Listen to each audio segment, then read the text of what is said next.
guys, I'm really excited about today's topic. I'm going to be talking about The Shining, the book versus the film. Fuck, I need the book. Hold on. I'm so unprepared. Alrighty, so, and I said this in a previous video, it's not a comparison like which one's better or anything like that. I think they're both superb pieces of art, and I think that they both have some really amazing qualities. And, you know, also there are things that I prefer from each of them. So I think that they're both really excellent, but today I thought it would be interesting to just kind of talk about the differences and the similarities between the book and the novel.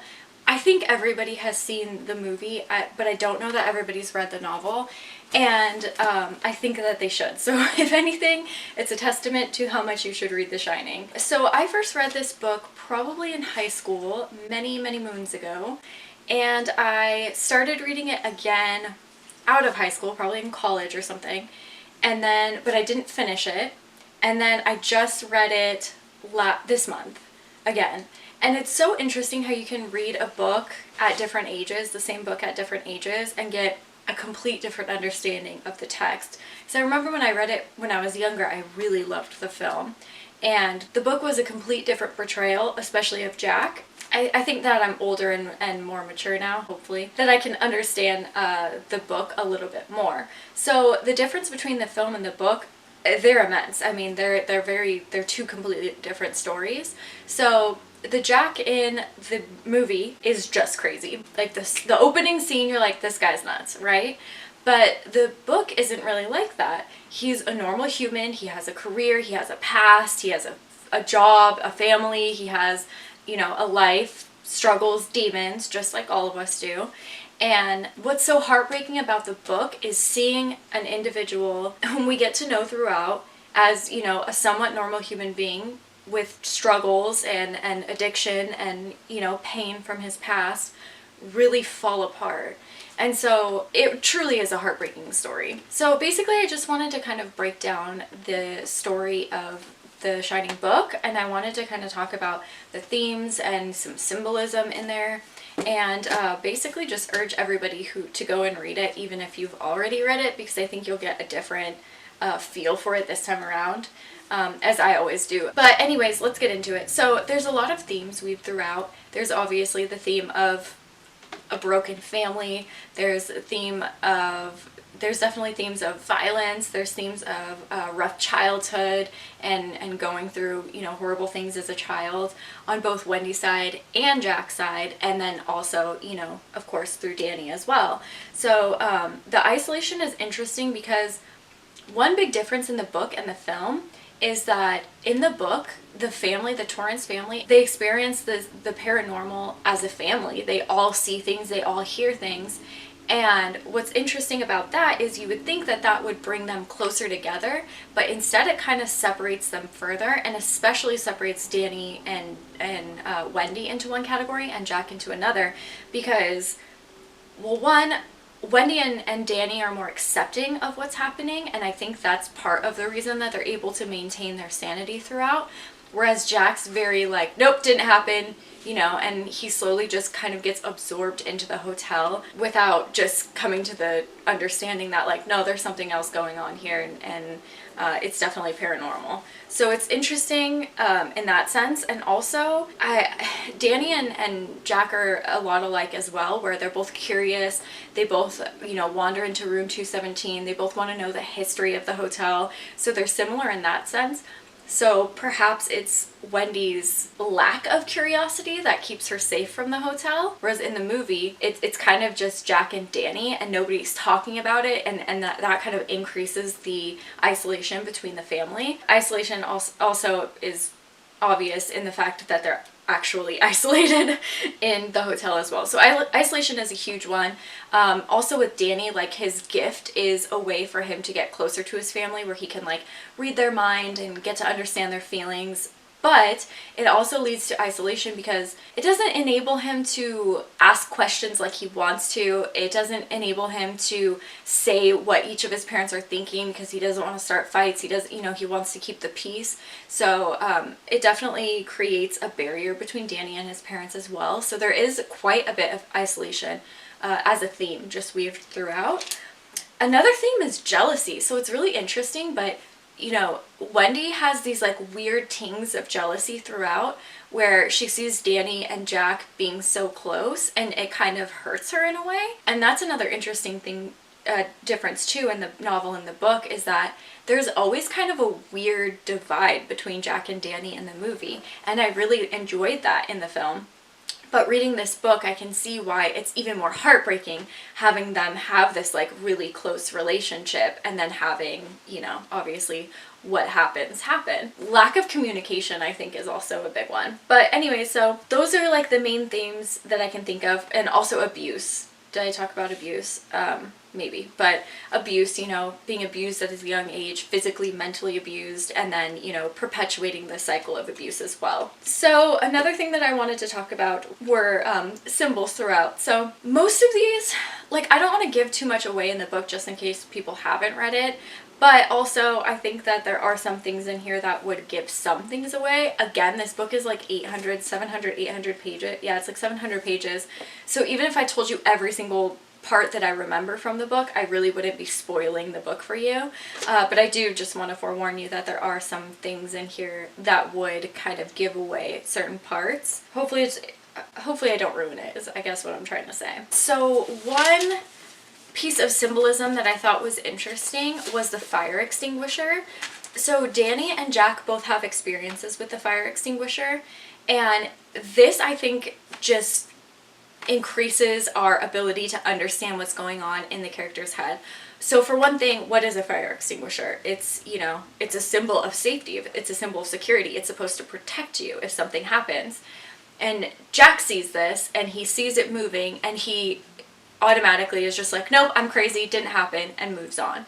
And that is how he handles kind of all of his paranormal experiences in the hotel up to a certain point until he's overcome and consumed by the hotel. I think that just gives us an insight into the character's mind, whereas Danny sees the sign and he's fearful of it. He's scared. He understands that that's not normal, you know? So I think that's just a big symbol of just how the characters are going to deal with things throughout the novel. Somewhere in the novel, and I don't have a quote verbatim, I'm sorry, but he talks about the game rope. In the book, he carries a mallet from this game of rope, and he calls the game schizo, and this is just kind of like interesting foreshadowing towards the end. I should probably do this, like the foreshadowing separately, but this is just kind of like a foreshadowing towards the end. For me, it's like there are different sides of Jack. There's a nice side, there's a side that loves his son, that loves his family, but then he just has a mean streak that he can't get rid of. You can also see this at the end. This comes up, and again, this might give away a little bit of the ending, but there's an end scene where he's kind of like physically overcome by the ghosts that reside in the Outlook. The ghosts that reside in the Overlook Hotel. And so that can also be foreshadowing for that as well. Like, maybe you're just not all of you here. You know what I mean? Like, there are pieces of things that are influencing you as well.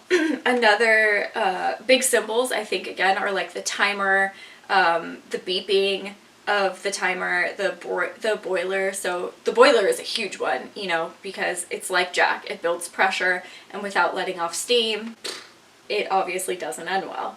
So there's also a comparison on page 288 of this that I thought was perfect. Okay, so this is, I think, through the eyes of Wendy. She had the feeling that Jack was more and more often angry with her and Danny, but was refusing to let it out. The boiler had a pressure gauge, old, cracked, clotted with grease, but still workable. Jack had none. She had never been able to read him very well. Danny could, but Danny wasn't talking. So this, I think, again, is just like an extreme comparison between these two things. Another symbol is the scrapbook. So the scrapbook is, you know, a history of the hotel, but as Jack is looking through it, he kind of has, he's reminded of his own childhood and kind of the pains and struggles of that. So I think this one bonds him closer to the hotel. Jack and the hotel have a lot of similarities, but also the scrapbook is a symbol for the past. So this leads him to have like these weird daydream almost about his dad, where he ends up breaking the radio. And along with this is how interesting time is used. So time is used in the past, the present, and the future simultaneously. So we're in the present, obviously, but things are happening in the past. We're hearing past music. Morella. Anyways, we're seeing people that have lived there in the past. We're seeing parties that had taken place in the past, but we're also seeing past memories as well. And, you know, this just goes more to the effect of confusing Jack and leading him down that dark place. And then also we get our future premonitions through Danny as well. You know, I think the wasp nest is a huge, huge symbol. I can't exactly put my finger on it because Jack's father gave him a nest, he gave Danny a nest, and they were both hurt by their parents. So I think it's also just this sign of like, I'm trying to do a good thing. You know, I thought this nest was empty of wasps. I'm trying to give you something, you know, for you to play with, to keep in your room that you think is cool, but it's eventually going to hurt you. I think this kind of alludes to the fact that regardless, Jack has a dark side and he can't always control it, and this is eventually going to lead to him hurting Danny in some way. At the end of the story, there's also a swarm of wasps that can be seen, and this is interesting because, well, one, they're resurrected, they're brought back, but without a home, they'll eventually die. It's the middle of winter, you know, they don't have their nest, they don't have their queen, they're just gonna die. So I think this is also, you know, a sign of the Overlook finally coming to an end, perhaps. So one other thing that I wanted to talk about was the mallet. So the mallet's interesting because it's also kind of a symbol of Jack transforming into his father as well, and taking it a step further. We're showed the abuse of Jack's father, not only on him but on his mother, and he beats her with a cane, like beats the shit out of her with a cane.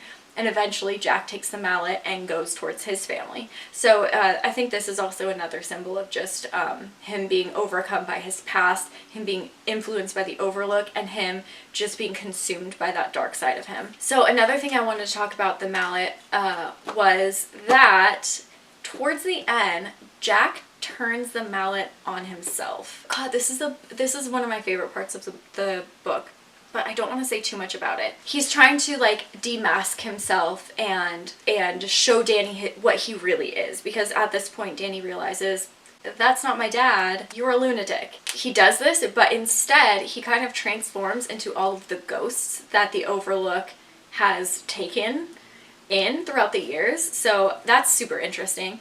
But also I just wanted to talk about this point in particular because it's, I think, a huge part. So Danny knows that it's not his dad.